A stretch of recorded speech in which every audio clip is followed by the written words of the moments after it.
The water hit Emma Rodriguez like 1,000 ice needles, soaking through her white shirt and sending her books cascading across the concrete courtyard. Laughter erupted from the circle of students as Chloe Harrison stood triumphant, empty bucket in hand, her perfectly manicured fingers still dripping. What none of them knew was that the quiet girl now standing motionless in the center of their cruel theater had been trained since childhood to turn disadvantage into devastation. In exactly 47 minutes, Riverside High's most popular clique would discover that some people don't just get mad when cornered, they get lethal. Before we jump back in, tell us where you're tuning in from.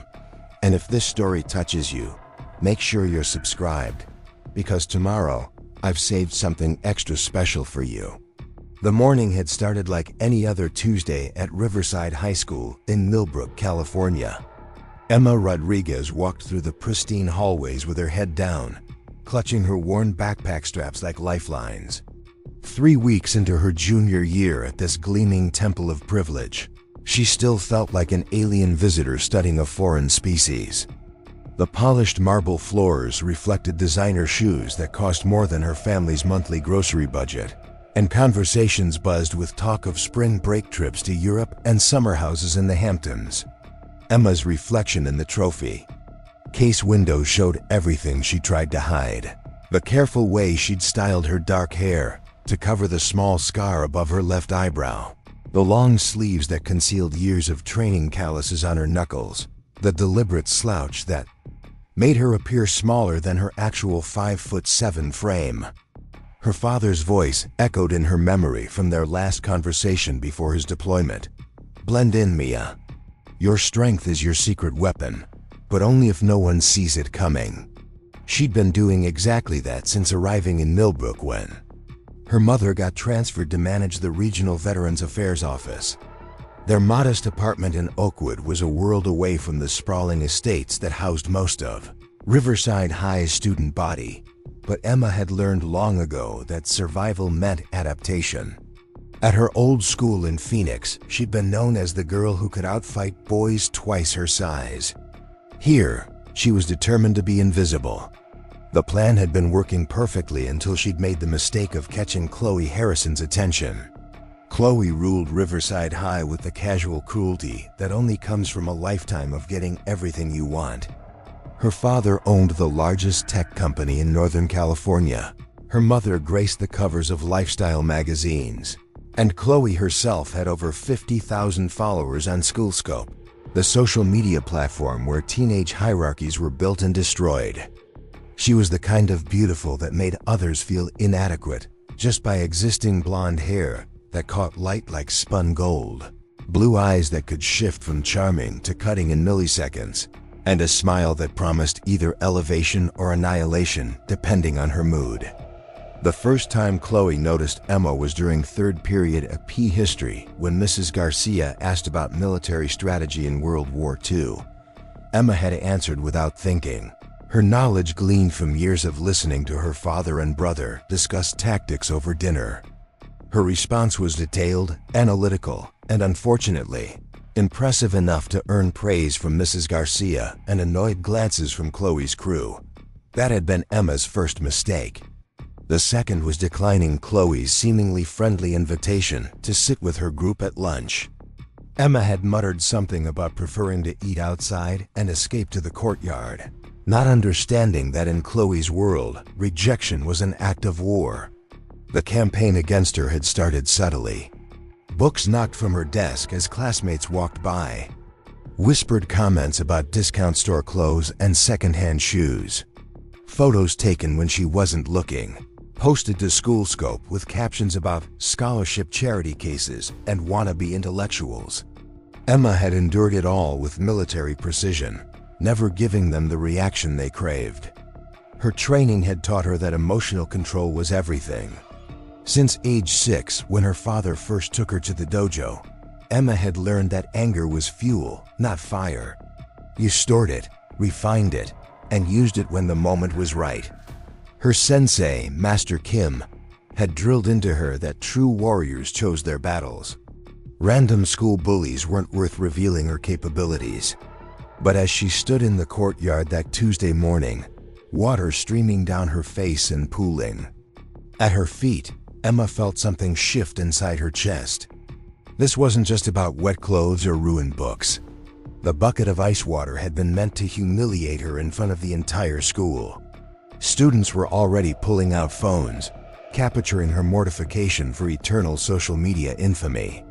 Chloe stepped closer, her voice pitched perfectly to carry across the courtyard. "Oops, so sorry, Emma. I didn't see you there. You know how it is, sometimes the help just blends into the background." The surrounding crowd snickered, phones recording every second of Emma's supposed humiliation. Brandon Mitchell, Riverside High's star quarterback and Chloe's current boyfriend, added his own commentary. "Maybe now you'll actually clean up nice. That shirt was pretty gross before." More laughter, more phones, more evidence of what they thought was their moment of triumph. Emma remained perfectly still, water dripping from her hair onto the concrete. To the watching crowd, she looked stunned, defeated. Exactly what they expected from their latest victim. But inside, something her father had always warned her about was awakening. The warrior gene, he'd called it. The thing that turned Rodriguez women from prey into predators when pushed too far. She lifted her head slowly, meeting Chloe's victorious gaze with eyes that held no tears, no shame, no defeat. For just a moment, something flickered across Chloe's face, a recognition that perhaps she'd made a terrible miscalculation. But the moment passed, and Chloe's cruel smile returned. "Don't just stand there dripping, Emma. Say something. Thank me for the free shower, maybe." The crowd pressed closer, eager for the final moments of this public execution. Emma's lips curved into the faintest smile, and when she spoke, her voice was steady as steel. "Thank you, Chloe. You've just given me exactly what I needed." The confusion on Chloe's face was immediate. This wasn't how victims were supposed to respond. This wasn't the script they'd perfected through years of unchallenged dominance. Emma picked up her soaked books with calm precision, water still streaming from her clothes. As she walked toward the school building, she could feel their eyes on her back, sense their frustrated attempts to understand what had just happened. They'd wanted tears, begging, social media gold of another weakling crumbling under their power. Instead, they'd awakened something far more dangerous than they could possibly imagine. What none of them knew was that Emma Rodriguez had been trained by some of the most lethal fighters in the world. What they'd mistaken for weakness was actually restraint, and restraint was a choice she was rapidly reconsidering. Emma Rodriguez had been forged in places most 17-year-olds couldn't even imagine. Her earliest memories weren't of playgrounds and birthday parties, but of military bases scattered across 3 continents where her father, Sergeant Major Carlos Rodriguez, had been stationed throughout his 20-year career. While other children were learning hopscotch, Emma was learning how to fall without breaking bones. While they played house, she was mastering the art of reading people's intentions through their body language. The Rodriguez family had never lived anywhere longer than 2 years until Carlos's medical retirement forced them to finally settle down. Emma had attended schools in Germany, South Korea, and Japan before returning to the United States for her father's final posting at Fort Bragg. Each move had required her to adapt quickly, to assess new social structures and find her place within them. But nowhere had she encountered anything quite like the crystalline hierarchy of Millbrook's elite. Her mother, Maria Rodriguez, had been the steady anchor through all those relocations. A registered nurse with a specialty in trauma care, Maria had worked in military hospitals around the world, treating wounded soldiers and their families. She'd seen the worst humanity could offer and somehow maintained an unshakable belief in its capacity for good. When the opportunity arose to manage the regional VA office in Millbrook, Maria had jumped at the chance to finally give her family stability. "This is our chance for normal, Mia," Maria had told Emma during their cross-country drive from North Carolina to California. "Your father needs the quiet, and you need the chance to just be a teenager for once." The irony wasn't lost on Emma now, standing in the girls' bathroom at Riverside High, wringing ice water from her long black hair. Normal had lasted exactly 3 weeks. The bathroom was mercifully empty, giving Emma the privacy she needed to assess the situation. Her white school shirt was completely transparent now, and she'd have to wear her jacket zipped up for the rest of the day. Her biology textbook was waterlogged, its pages already starting to warp. But more importantly, she could see the beginning of what would become a viral social media campaign, designed to cement her position at the bottom of Riverside High's food chain. Emma pulled out her phone and opened SchoolScope, the app that served as the unofficial communication hub for the school's social ecosystem. The videos were already there, posted by at least 6 different accounts. The hashtag soaked scholarship was trending within the school's network, and the comments were predictably vicious. Some called her pathetic, others suggested she deserved worse, and a few creative souls had already started making memes out of her shocked expression. What struck Emma most was the precision of it all. This hadn't been a spontaneous act of cruelty, it had been orchestrated. The bucket had been positioned perfectly for maximum splash coverage. The crowd had gathered at just the right moment to ensure maximum witnesses.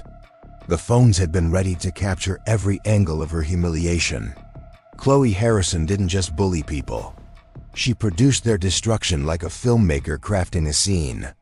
As Emma studied the videos, she noticed something that made her military training kick into high gear. In the background of one clip, she could see Tyler Brooks checking his watch and nodding to Madison Parker. In another, she caught Brandon Mitchell moving people into position for optimal recording angles. This had been planned, timed, and executed with the kind of coordination that spoke to serious organization. Growing up on military bases had taught Emma to recognize tactical thinking when she saw it. Chloe Harrison wasn't just a mean girl, she was a strategic operative who had weaponized teenage social dynamics. Her crew weren't just followers. They were a specialized unit with distinct roles and responsibilities. Tyler was the bankroller, using his father's money to fund their operations. Madison was the propagandist, managing their social media presence and ensuring maximum viral reach. Brandon provided the muscle and intimidation factor, while Sophia Chun served as the intelligence gatherer, collecting information on potential targets. Emma had to admit she was impressed by the sophistication of it all. At her old school, bullies were straightforward. They pushed you around, took your lunch money, and moved on. But Chloe had created something far more insidious, a system designed to psychologically destroy targets through social isolation and public humiliation. It was actually quite brilliant, in a terrifying sort of way. The bathroom door opened, and Riley Thompson slipped inside, her face flushed with concern. Riley was the closest thing Emma had to a friend at Riverside High, though their relationship was more about mutual survival than genuine connection. Both girls existed on the periphery of the school's social world, Riley because of her stutter, Emma because of her outsider status. "Emma, oh my God, are you okay?" Riley's voice carried the slight hesitation that marked all her speech, a remnant of severe childhood stuttering that had improved over the years, but never completely disappeared. "I saw what happened in the courtyard. Everyone's talking about it." Emma looked at her reflection in the bathroom mirror, taking inventory of the damage. Her dark hair hung in wet strands around her face, and her clothes clung uncomfortably to her skin. But her eyes were clear, focused, and completely devoid of the defeat that everyone expected to see. "I'm fine, Riley, really." Emma's voice was steady, almost eerily calm. "Actually, I think they might have just done me a favor." Riley's eyebrows shot up in confusion. "A favor?" "Emma, they're destroying you online. The videos are everywhere, and the comments are brutal." "How is that a favor?" Emma turned from the mirror to face her friend, and Riley took an involuntary step backward. There was something different in Emma's expression now, something that made Riley's survival instincts fire warning signals. "Because now I know exactly what I'm dealing with," Emma said quietly. "And I know they're not as smart as they think they are." The truth was, Emma had been holding back since the moment she'd walked through Riverside High's doors. Her father had always taught her that true strength came from restraint, that the most dangerous fighters were those who never had to prove their capabilities. But restraint required respect, and respect was something Chloe Harrison and her crew had just forfeited. Emma's phone buzzed with a text from her brother Jake, who was stationed at the nearby Presidio. "Heard from Mom you're having school problems. Need backup?" The message was followed by a gif of a cartoon soldier cracking his knuckles. Emma smiled for the first time since the water incident. Jake Rodriguez was 3 years older and had inherited every ounce of their father's tactical brilliance along with their mother's protective instincts. He'd been deployed twice before his current stateside assignment, serving as a communications specialist with the 82nd Airborne. More importantly for Emma's current situation, he'd spent the last year working with military intelligence units, learning advanced surveillance and information warfare techniques. Preparing and narrating this story took us a lot of time, so if you are enjoying it, subscribe to our channel. It means a lot to us. Now back to the story. She typed back quickly, "Situation under control. Might need some technical consultation later." Jake's response was immediate. "Roger that. Remember what Dad always said about picking your battles?" Emma's smile widened. She remembered exactly what their father had said about picking battles. "You don't engage unless you can win decisively. You don't fight fair when the enemy has already abandoned fairness. And you never, ever let anyone mistake your mercy for weakness more than once." Riley was still staring at her with growing concern. "Emma, you're scaring me a little. What are you thinking?" Emma began wringing the water from her hair with methodical precision, her movements controlled and purposeful. "I'm thinking that Chloe Harrison has no idea who she just declared war on. She sees a quiet girl from a military family and assumes that means weak, compliant, easy to break.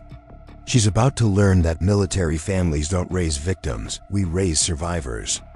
The bell rang, signaling the end of lunch period. Emma shouldered her backpack, ignoring the way her wet clothes squelched with the movement. She had 3 more classes to get through, and she planned to use every minute of them for reconnaissance. "Where are you going?" Riley asked as Emma headed for the door. "To learn everything I can about my enemies," Emma replied without looking back. Sun Tzu said that if you know your enemy and know yourself, you need not fear the result of 100 battles. "I already know myself, Riley. Now it's time to study them." As Emma walked out of the bathroom and into the hallway, she could feel the stares and hear the whispers following her.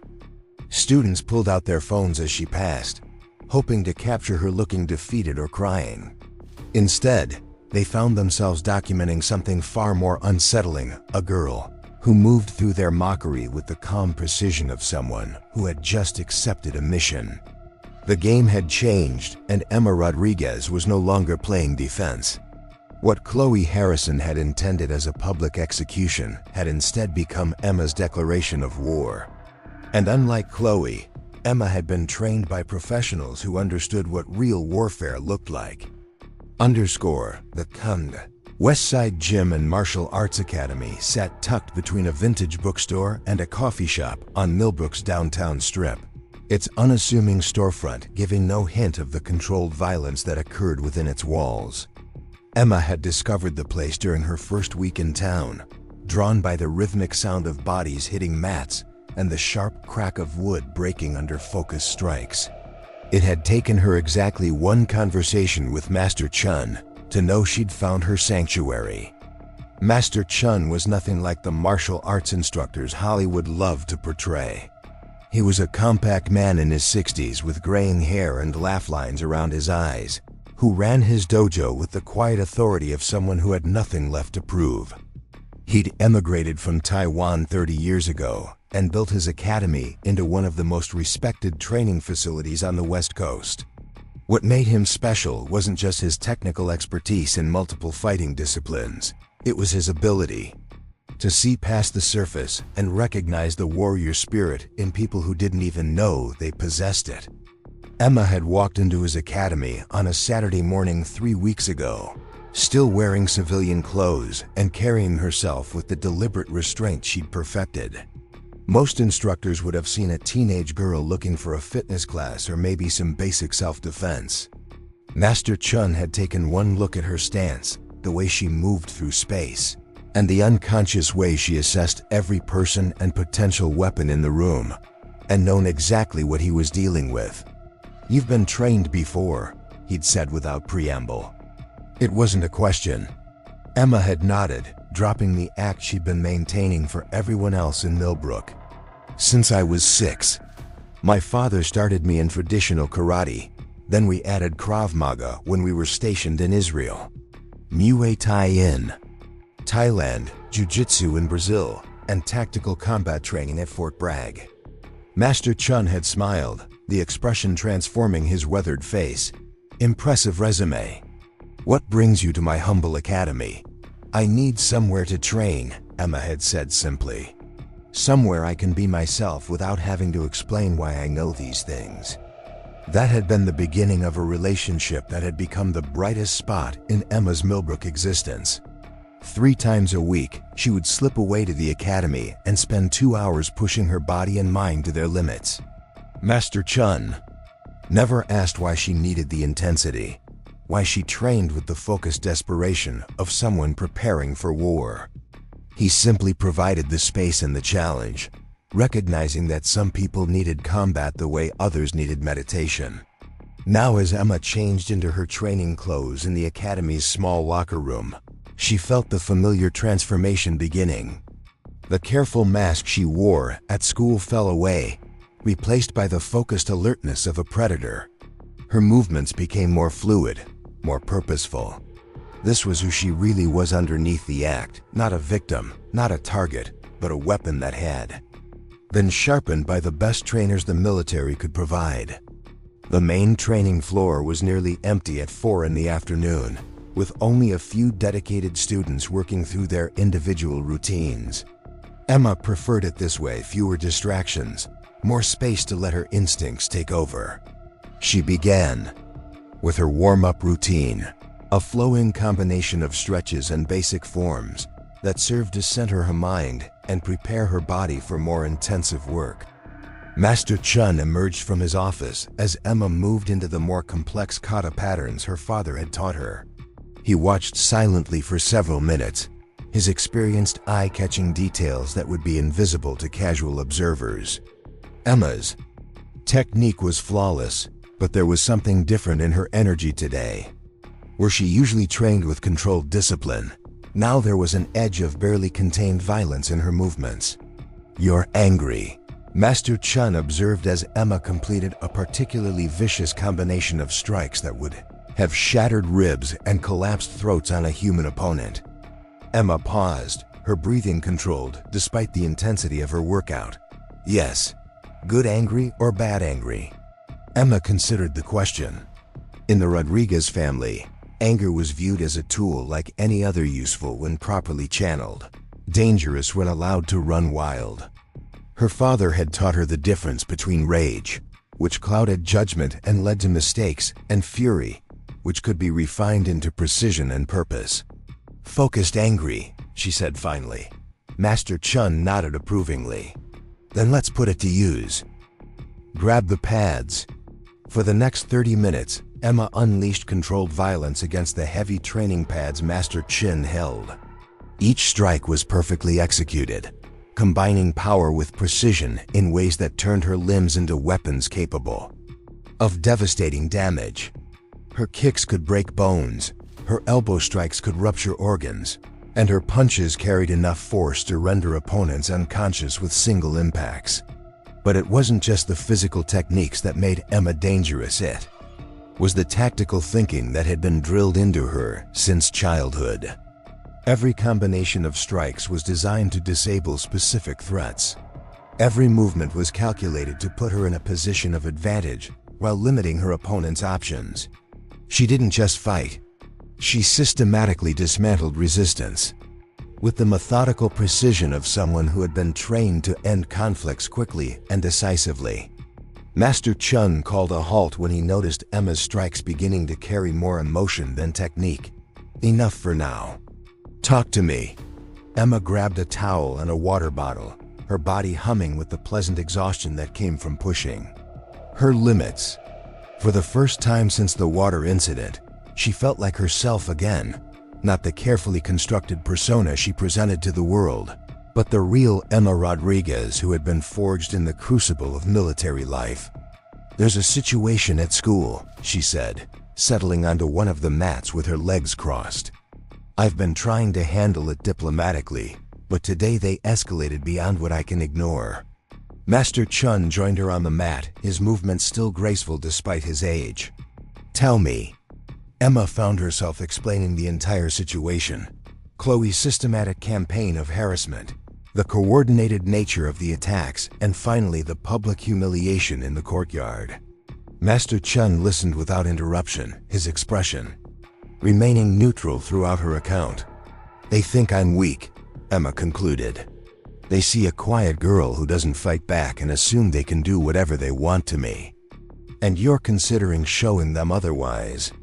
It wasn't a question, and Emma didn't treat it like one. The thought had crossed my mind. Master Chun was quiet for a long moment, his gaze distant as he considered her words. When he spoke, his voice carried the weight of hard-earned wisdom.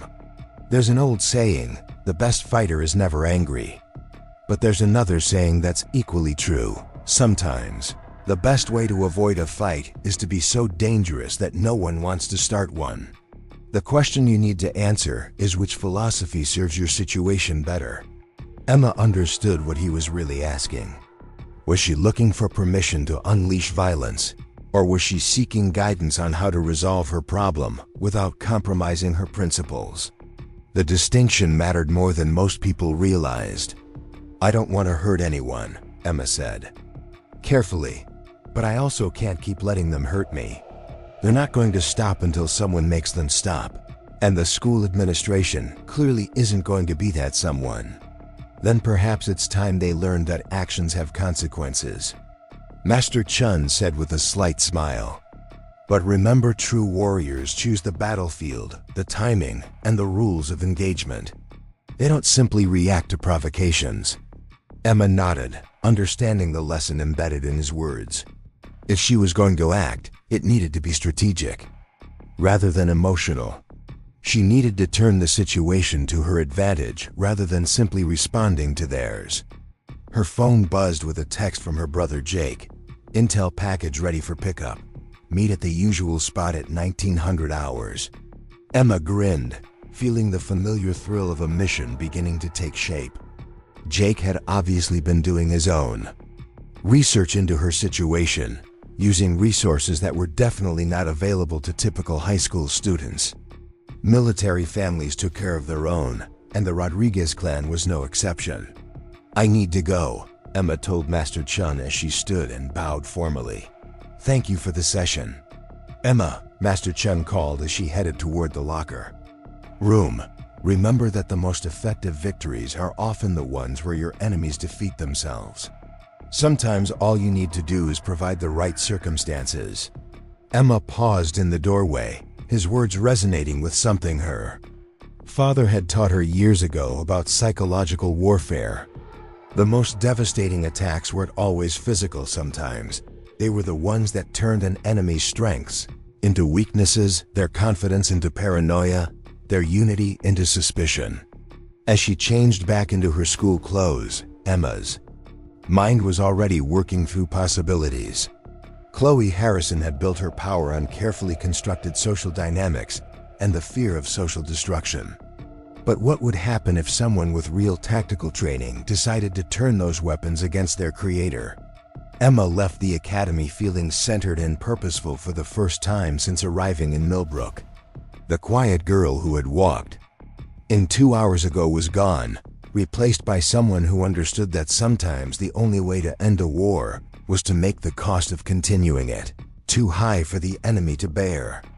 Chloe Harrison had wanted to play psychological warfare games with someone she thought was defenseless. She was about to discover that she'd challenged someone who had been trained by professionals, who made psychological warfare into an art form. The real battle was about to begin, and Emma Rodriguez was finally ready to stop hiding who she really was. Chloe Harrison's bedroom was a monument to privilege and power, every carefully curated detail broadcasting her position at the apex of Riverside High's social hierarchy. Designer clothes hung in color-coordinated sections in her walk-in closet, each outfit worth more than most students' monthly allowances. Her vanity table displayed an array of premium cosmetics arranged with military precision, while her desk held 3 different devices all dedicated to managing her various social media empires. The walls showcased professionally framed photographs of her with celebrities, politicians, and other members of the elite circles her family moved within. But tonight, as Chloe sat cross-legged on her silk bedspread with her laptop open, she wasn't basking in her usual sense of superiority. Instead, she was studying the videos from today's courtyard incident with the analytical focus of a general reviewing battle footage. Something about Emma Rodriguez's reaction had been bothering her all day, nagging at the edges of her consciousness like a splinter she couldn't quite locate. The footage was perfect from a tactical standpoint. The angles captured Emma's shock beautifully, the ice water creating a dramatic visual that would ensure maximum viral engagement. Madison had already edited together a compilation with trending music and devastating slow-motion effects. The hashtag Soak Scholarship was performing exactly as projected, generating hundreds of comments and shares across multiple platforms. Yet Chloe found herself replaying the final moments of the encounter over and over again. There had been something in Emma's eyes as she picked up her books, something that didn't match the defeated victim narrative they'd been crafting. The way she'd said, "thank you," had carried an undertone that made Chloe's instincts fire warning signals she didn't quite understand. Her phone buzzed with a group message from Brandon. "Pool party at my place Friday. Thinking we should invite Little Miss Scholarship to really drive the point home. Thoughts?" Madison responded immediately with multiple laughing emojis. "Genius, we could make it themed around water sports. Really commit to the bit." Tyler added his contribution. "Dad's at a conference this weekend. We could make it legendary." Sophia chimed in with tactical details. "I'll handle the invitations. Make sure everyone knows what the real entertainment is going to be." Chloe stared at the messages, her perfectly manicured fingers hovering over her phone's keyboard. The plan was solid, guaranteed to cement Emma's position as Riverside High's latest cautionary tale about the consequences of not knowing your place. It should have excited her the way all their previous campaigns had. Instead, she felt an unfamiliar sensation that took her several moments to identify. She was nervous. The realization was so foreign that Chloe actually stood up and began pacing her room, trying to shake off the uncomfortable feeling. She'd been orchestrating the social destruction of perceived threats since middle school, perfecting her techniques through years of unchallenged success. She understood teenage psychology better than most adults, knew exactly which buttons to push and when to push them.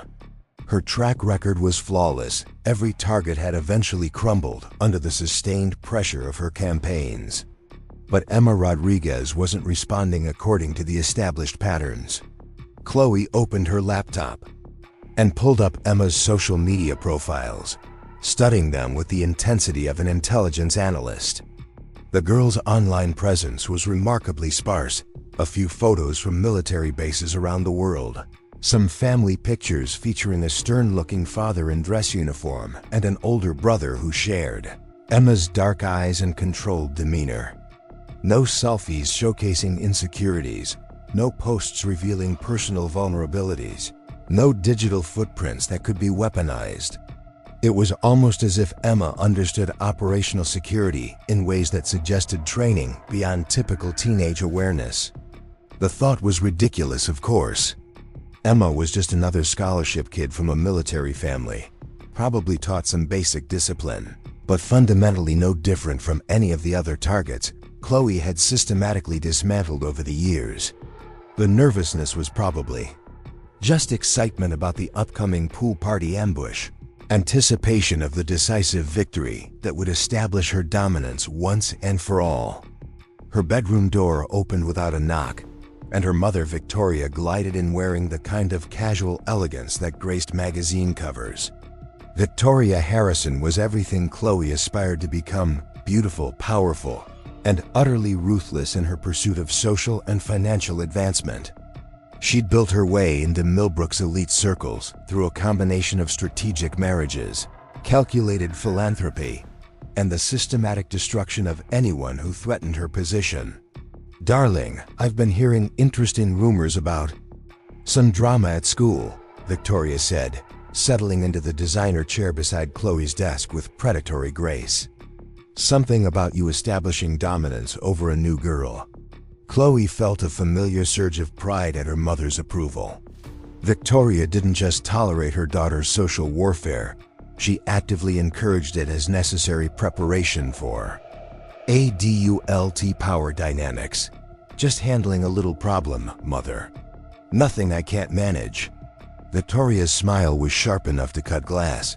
"Of course not. You're a Harrison after all. We don't accept challenges to our authority." She paused, studying her daughter with calculating eyes. "But remember what I've always taught you about finishing what you start. Half measures create enemies.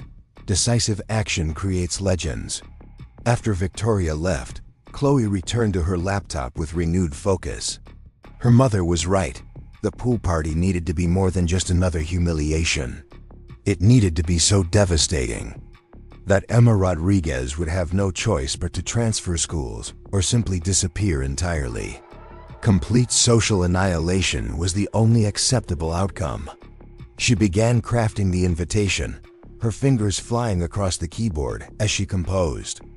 The perfect blend of false friendship and barely concealed mockery. The message would go out tomorrow, giving Emma just enough time to hope she was finally being accepted before the trap closed around her. Meanwhile, across town in the modest apartment complex where the Rodriguez family lived, Emma was receiving a very different kind of intelligence briefing. Jake had arrived precisely at 7 o'clock, carrying a military-grade laptop and wearing the kind of focused expression that indicated serious business. "Okay, little sister," he said, settling onto their living room couch and opening his computer. "I've been doing some research into your bullying problem, and I think you need to see what you're really dealing with." The screen filled with social media profiles, financial records, and what appeared to be psychological assessments compiled with professional thoroughness. Jake had clearly been using resources that went far beyond typical internet searches, accessing databases and analysis tools that weren't available to civilians. "Chloe Harrison," Jake began, pulling up a comprehensive profile. 17 years old, only child of tech mogul Richard Harrison and socialite Victoria Harrison. Combined family net worth approximately $200 million. Has been attending elite private schools since kindergarten, before transferring to Riverside High for her junior year. Emma studied the information with growing interest. Why would someone from that background choose public school? "That's where it gets interesting," Jake said, clicking to the next screen. She was expelled from Millbrook Preparatory Academy last spring for orchestrating a cyberbullying campaign that resulted in a freshman attempting suicide. The school buried the incident to protect their reputation, but they made it clear she wasn't welcome back. Emma felt ice forming in her stomach. This wasn't just teenage mean girl behavior. This was someone with a documented history of driving people to the breaking point. Jake continued his briefing, revealing a pattern of escalating psychological warfare that stretched back years. Chloe hadn't just bullied classmates. She'd systematically destroyed them using techniques that bordered on professional-level psychological manipulation. The suicide attempt at her previous school hadn't been an accident. It had been the intended outcome of a months-long campaign designed to isolate and torment a girl whose only crime had been attracting the attention of a boy, Chloe. Wanted. She's not just a bully, Emma, Jake said quietly. She's a predator who's learned to weaponize social dynamics. And based on the intelligence I've gathered, you're her current primary target. Emma absorbed this information with the calm focus her military training had instilled in her. Understanding the enemy was the first step in any successful operation, and now she finally understood what she was facing. Chloe Harrison wasn't just someone who enjoyed casual cruelty. She was someone who orchestrated psychological destruction with the same methodical precision that Emma had been trained to use in physical combat. There's more, Jake said, pulling up financial records and communication intercepts. Her crew isn't just a group of friends, they're essentially her employees. Tyler Brooks gets a monthly allowance from the Harrison Family Trust. Madison Parker's parents are business partners with Chloe's father. Brandon Mitchell's full ride scholarship to Stanford is sponsored by Harrison Industries. Sophia Chun's family restaurant chain received a substantial loan from Harrison Enterprises last year. Emma understood immediately. Chloe had bought loyalty and dependence, creating a network of people who couldn't afford to oppose her, even if they wanted to. It was sophisticated and ruthless in ways that went far beyond typical high school dynamics. What's the endgame? Emma asked. Jake's expression darkened. Based on the pattern from her previous school, she'll escalate until you either submit completely to her dominance or break entirely. The pool party invitation you're going to receive tomorrow is designed to be the final trap. Emma's phone buzzed at that exact moment with a notification from SchoolScope. The invitation was perfectly crafted, offering what appeared to be an olive branch while subtly reinforcing Emma's outsider status through its phrasing and timing. She showed the message to Jake, who nodded grimly. Right on schedule. She's good. At this, I'll give her that. Emma studied the invitation, her tactical mind already analyzing the proposed battlefield. A pool party at Brandon's house would put her in an isolated location, surrounded by hostile forces, with water as the primary environmental hazard. It was designed to be the perfect setting for maximum humiliation, with built-in plausible deniability. So what's the play? Jake asked, recognizing the shift in his sister's demeanor that indicated strategic planning was beginning. Emma's smile was sharp enough to match anything Victoria Harrison could produce. I think it's time Chloe Harrison learned the difference between picking on victims and declaring war on warriors. She wants to play psychological warfare games? Fine, but she's about to discover that some people have been trained by professionals who make her amateur hour look like child's play. Friday afternoon arrived with the kind of crystalline California sunshine that made everything look like a movie set, which was fitting since Chloe Harrison had essentially directed this day like a film production.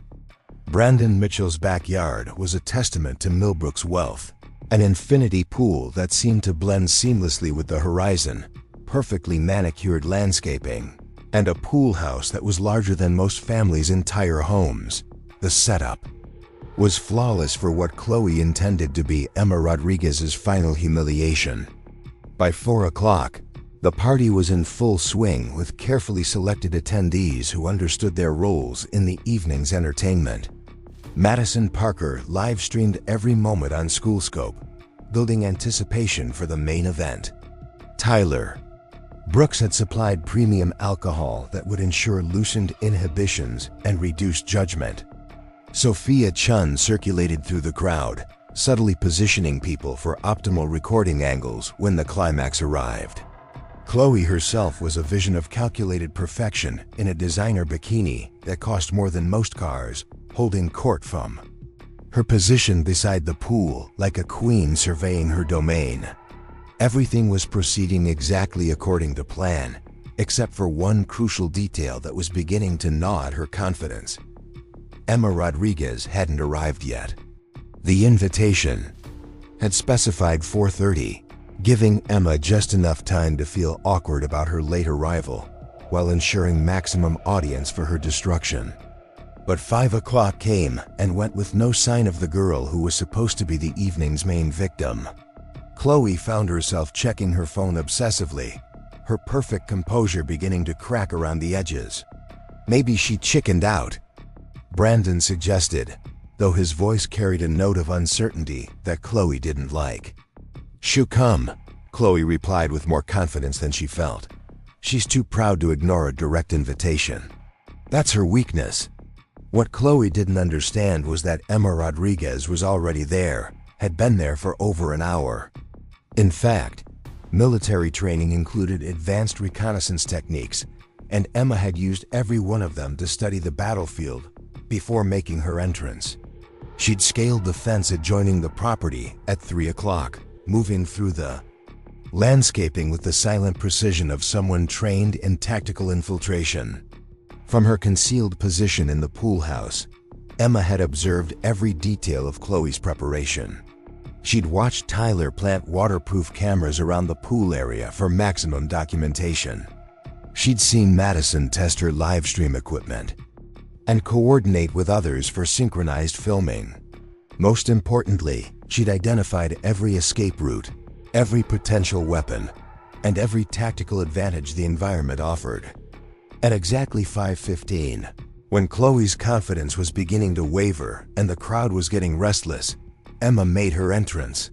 But instead of the uncertain, intimidated girl everyone expected, the person who walked through Brandon's back gate moved with the fluid confidence of someone completely in control of the situation. Emma had chosen her appearance carefully. Instead of a swimsuit that would leave her vulnerable, she wore form-fitting athletic wear that allowed complete freedom of movement while revealing nothing that could be used against her. Her hair was pulled back in a practical ponytail that wouldn't obstruct her vision or provide handholds for attackers. Most significantly, she carried herself with the relaxed alertness of a predator rather than the nervous energy of prey. The effect on the crowd was immediate and unsettling. Conversations faltered as people registered that something was fundamentally different about the girl they'd spent weeks mocking. Even Chloe felt a chill of unease as Emma approached, though she quickly covered it with her trademark smile. "Emma, you made it." Chloe's voice carried just the right note of false warmth. "We were starting to think you'd gotten lost." "Not lost," Emma replied calmly, her dark eyes scanning the assembled crowd with the methodical assessment of someone cataloging potential threats. "Just making sure I understood the situation before committing to it." There was something in her tone that made several people step back unconsciously. Madison fumbled with her phone, suddenly uncertain whether she should be recording this interaction. Tyler's hand moved instinctively toward the pool maintenance equipment he'd positioned for the ambush, but something about Emma's posture made him hesitate. Brandon, drawing on his athlete's confidence, decided to take charge of the situation. "Come on, Emma, don't be so serious. This is supposed to be fun. Why don't you get in the pool and cool off?" He moved toward her with the kind of casual aggression that had always worked on previous victims, intending to physically guide her toward the water where the real humiliation could begin. It was exactly the move Emma had been waiting for. What happened next occurred so quickly that most witnesses would later struggle to describe the sequence of events. Brandon reached for Emma's arm, probably intending nothing more than to manhandle her toward the pool. Instead, he found his wrist caught in a grip that felt like a steel trap, his momentum redirected with leverage that sent him stumbling toward the very water he'd intended for her. The splash was enormous, sending waves across the pool deck and soaking several nearby students. But more shocking than Brandon's unexpected swim was the casual ease with which Emma had handled someone who outweighed her by 60 pounds and held the school's records in 3 different sports. "Oops," Emma said mildly, her voice carrying the same false concern Chloe had used after the courtyard incident. "Sorry, Brandon, I didn't see you there." Sometimes people just slip when they're not paying attention to their footing. The silence that followed was deafening. Everyone present understood that they just witnessed something that shouldn't have been possible. Brandon Mitchell was a Division I athletic prospect, trained and conditioned to physical perfection. The idea that a quiet girl from a military family could manhandle him like a child was so far outside their understanding that they struggled to process what they'd seen. Chloe recovered first, her survival instincts recognizing that the power dynamic had shifted in ways that threatened everything she'd built. "That was quite a party trick, Emma, but this is a pool party, not a wrestling match. Maybe you should leave before someone gets hurt." Emma's smile was gentle, almost sweet, which somehow made it infinitely more terrifying than any expression of anger would have been. "Oh, I'm not going anywhere, Chloe. You invited me to a party, and I always finish when I start. Besides, I think everyone here deserves to see who they've really been dealing with." She moved toward the center of the pool deck, and the crowd parted before her like water. There was something in her bearing now that triggered primitive survival instincts, the recognition that they were no longer looking at prey but at an apex predator who had been playing with them.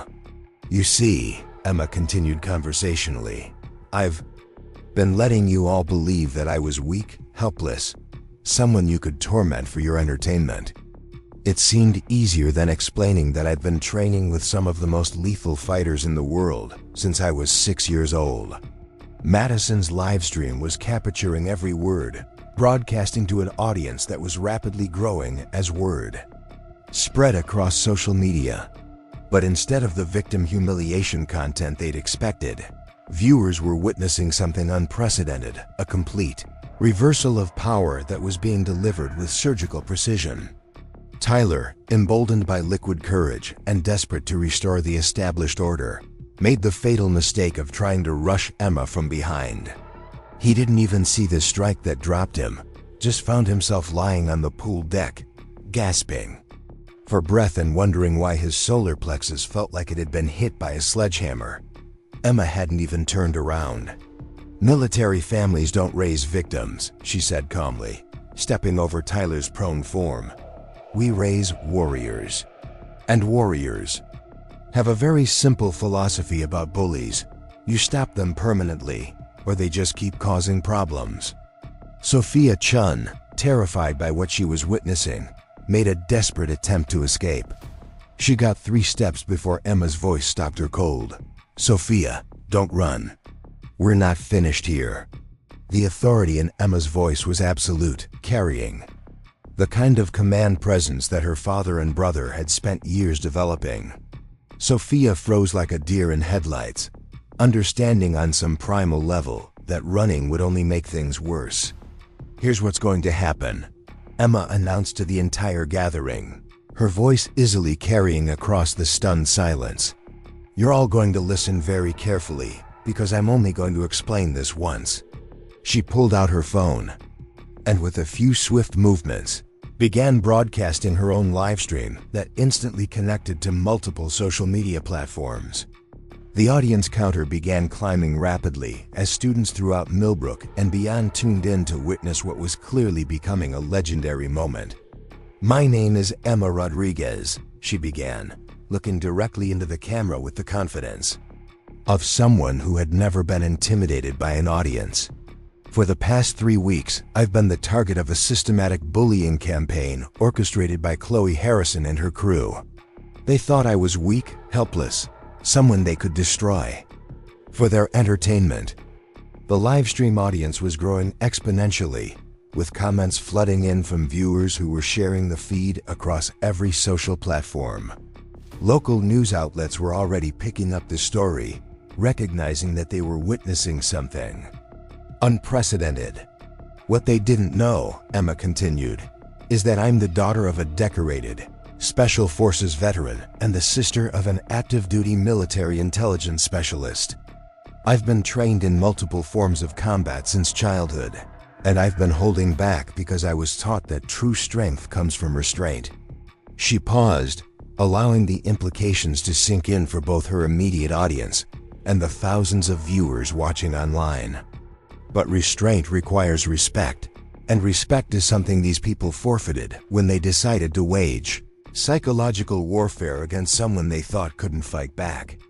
So tonight, I'm going to show everyone exactly what happens when bullies pick the wrong target. Chloe, finally understanding that her perfectly orchestrated trap had become her own destruction, made one last desperate attempt to regain control. "You can't threaten people like this." "My father, your father," Emma interrupted smoothly, "is currently in emergency meetings with his board of directors, trying to explain why his company's stock price dropped 15% this afternoon. When certain information about your family's business practices went public, information that my brother obtained through entirely legal intelligence gathering techniques." The color drained from Chloe's face as she realized the scope of what she was facing. This wasn't just a physical confrontation, it was a coordinated, psychological operation being executed by someone with access to resources she couldn't match. Emma's live stream had become a phenomenon, trending across multiple platforms as viewers shared the feed with increasingly viral reach. News organizations were calling it the ultimate bully comeuppance, while social media was exploding with support for the military daughter who had turned the tables on her tormentors. "From this moment forward," Emma announced to her global audience, "anyone who thinks they can target military families, or anyone else for that matter, needs to understand that we don't just fight back, we win. Decisively, permanently, and we make sure everyone learns from the example." The party had become something entirely different from what Chloe had planned. Instead of Emma's humiliation, it had become the public destruction of everything Chloe had built, broadcast live to an audience that would ensure the story reached every corner of the internet. As sirens began wailing in the distance, someone had apparently called the authorities about the disturbance. Emma calmly ended her live stream and prepared to face whatever consequences her actions might bring. She'd accomplished her mission with the kind of precision her family would be proud of, transforming from victim to victor in a way that would be remembered for years to come. Chloe Harrison's reign of terror was over, ended not by administrative intervention or parental authority, but by someone who understood that sometimes the only way to stop a bully is to make the cost of bullying too high to bear. Up next, you've got two more standout stories right on your screen. If this one hit the mark, you won't want to pass these up. Just click and check them out.